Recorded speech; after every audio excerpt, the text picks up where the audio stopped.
मार्च 24 के 31 मार्च 24 तक अभी पुराना बजट चलेगा और 31 मार्च तक इस बजट को भी खर्च होना है। जो बजट आज हम प्रस्तुत करने जा रहे हैं 1 अप्रैल से फिर यह लागू होगा, तो कम से कम इतनी जानकारी उनकी होनी चाहिए। 5 साल तक प्रदेश ने आपको यहां देखा है, झेला है, तो स्वाभाविक रूप से इतना तो आपको पता लगना ही चाहिए कि यह बजट आज के लिए नहीं तय हो रहा है, यह 1 अप्रैल से ये लागू होगा।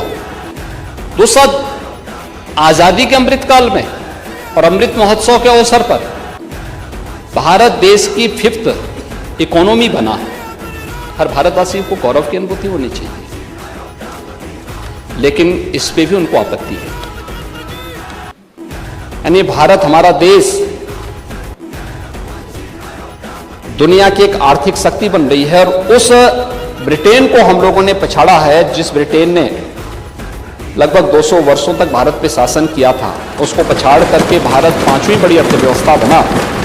प्रधानमंत्री मोदी जी के विजनरी लीडरशिप में इसके प्रति आभार और अभिनंदन के शब्द कहने की बजाय इसको ही हम कटघरे में खड़ा करें, तो ये बड़ी आश्चर्यजनक स्थिति है। और वे आज भी एक तो आंकड़े वे दिसंबर 2023 के प्रस्तुत कर रहे हैं, जब हम लोग अप्रैल 2024 की चर्चा कर रहे हैं तो वह आंकड़े वहां के प्रस्तुत कर रहे हैं। वो साथ 5th इकोनॉमी बनने में भी उनको संदेह है। उत्तर प्रदेश हर फील्ड में नंबर 1 का बने, इसमें भी उनको आपत्ति है।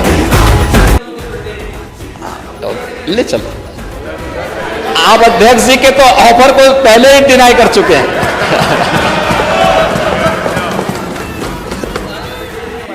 ओह, मैंने कहा ना, अध्यक्ष जी ने आपको एक आमंत्रण दिया, आपने उसको नकार दिया। और अयोध्या आप जाना नहीं चाहते, ब्रिटेन तो आप अक्सर जाते ही हैं,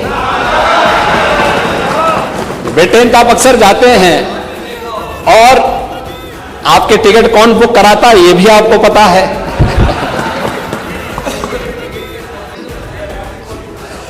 ट्रैवल एजेंट ही कराता होगा, ट्रैवल एजेंट ही कराता होगा। अरे कोई ना कोई ट्रैवल एजेंट कराता होगा। तो महोदय 5th इकोनॉमी में भी इनको संदेह है।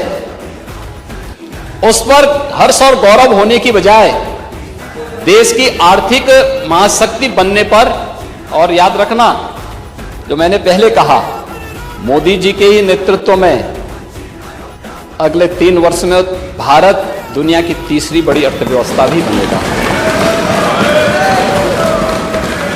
3रे कार्यकाल में 3री बड़ी अर्थव्यवस्था बनेगा।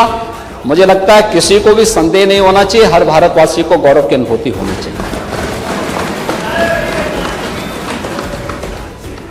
$1 ट्रिलियन का रोड मैप क्या है, उस पर भी हम लोग आएंगे। महोदय, कृषि सेक्टर में पिछले 7 वर्ष के अंदर जो कार्य हुआ, मैंने परसों भी यहां पे कहा था, गन्ना किसानों के लिए 22 वर्ष में उत्तर प्रदेश के गन्ना किसानों को 2,03,000 करोड़ रुपए का कुल भुगतान हो पाया था। और पिछले पौने 7 वर्ष के दौरान उत्तर प्रदेश के गन्ना किसानों को अब तक 2,33,000 करोड़ रुपए से अधिक की राशि उनके खाते में जा चुकी है। प्रदेश में गन्ने का दायरा बढ़ा है। कोरोना जैसी महामारी के दौरान भी प्रदेश के अंदर इस बार भी हम लोगों ने गन्ना किसानों के मांग के अनुरूप हम लोगों ने प्रति कुंटल गन्ने का दाम भी बढ़ाया है।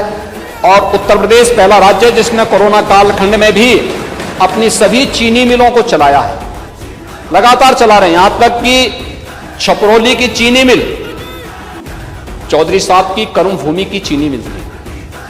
चौधरी साहब के नाम पर राजनीति बहुत सारे लोगों ने की होगी, लेकिन चौधरी साहब के प्रति सम्मान व्यक्त करते हुए हमारी सरकार ने आने के तत्काल बाद छपरौली चीनी मिल की एक्सपेंशन के लिए और उसके मॉडर्नाइजेशन के लिए हमारी सरकार ने पैसा दिया। और मुझे प्रसन्नता है, छपरौली चीनी मिल आज पूरी क्षमता के साथ आज काम कर रही है।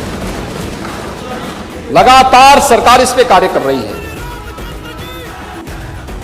प्रदेश के अंदर प्रोक्योरमेंट की पॉलिसी क्या होनी चाहिए, इस पर भी डबल इंजन की सरकार ने ही काम किया है। और प्रोक्योरमेंट की नीति के तहत बिचौलियों से मुक्त, मध्यस्थ से मुक्त, किसानों से सीधे क्रय सरकार करेगी।